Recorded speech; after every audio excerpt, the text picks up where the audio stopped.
Oui, merci Madame le maire pour une braderie plus propre. Quelques instants donc pour défendre notre proposition pour cette chère braderie de Lille que nous aimons tous ici, plus de 2 millions de visiteurs chaque année, beaucoup d'efforts avant, pendant le week-end et le lundi pour une ville propre ou presque, donc dès l'après-braderie, et vraiment un immense coup de chapeau aux équipes propreté qui font un travail absolument incroyable. Quel exploit d'accueillir autant de monde sur 2 jours à Lille. Mais il reste, et j'espère que vous en conviendrez avec nous, deux grands défis. Le premier concerne les déchets. Malgré les progrès, les expérimentations, les coquilles de moules collectées, les cartons auprès des commerçants, etc., nous ne sommes qu'à 5 tonnes de déchets valorisés et tout le reste, environ 350 tonnes selon nos informations, part pour être enfoui en déchetterie. Ça veut dire zéro tri, zéro valorisation. Qu'on se rende bien compte de ce que ça veut dire.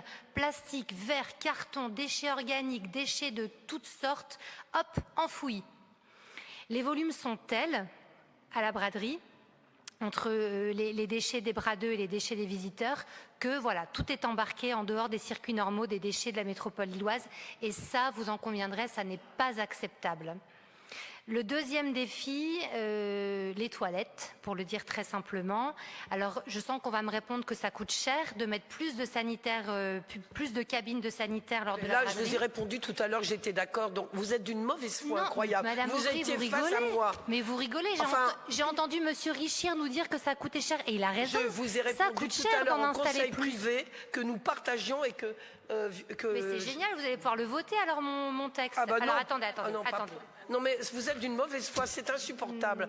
Vous parlez de démocratie toute la journée et vous dites le contraire de la réalité. On en a parlé en conseil privé, on vous a répondu. Donc vous ne pouvez pas dire, vous allez nous dire que vous êtes contre. Ou alors c'est que vous n'écoutez pas ou que vous ne comprenez pas, ou alors que vous êtes, et je le crois, d'une mauvaise foi totale. Voilà. Bon. Surtout ne me parlez pas de démocratie venant de vous. Ouais, bon. Madame Aubry, je ne sais pas de quoi vous me parlez. Il y a eu une réunion, on a parlé 2 secondes de ce texte lors d'une réunion privée à 16h. Je ne sais pas ce que vous me racontez. Moi, ce que je vais vous dire, c'est est-ce qu'on accepterait un festival dans un parc de la ville sans le bon nombre de cabines sanitaires? Non, on dirait non à l'organisateur. Donc, il faut réfléchir à installer plus de toilettes. Certes, ça coûte cher. Pourquoi ne pas penser à des solutions de financement innovantes? Allez, soyons fous, pourquoi pas du mécénat, du sponsoring de cabines de toilettes publiques, tout plutôt que la pissotière géante du dimanche soir. D'où notre proposition contenue dans ce texte que je défends ce soir parce que c'est mon droit et que cette intervention elle a cet objectif-là.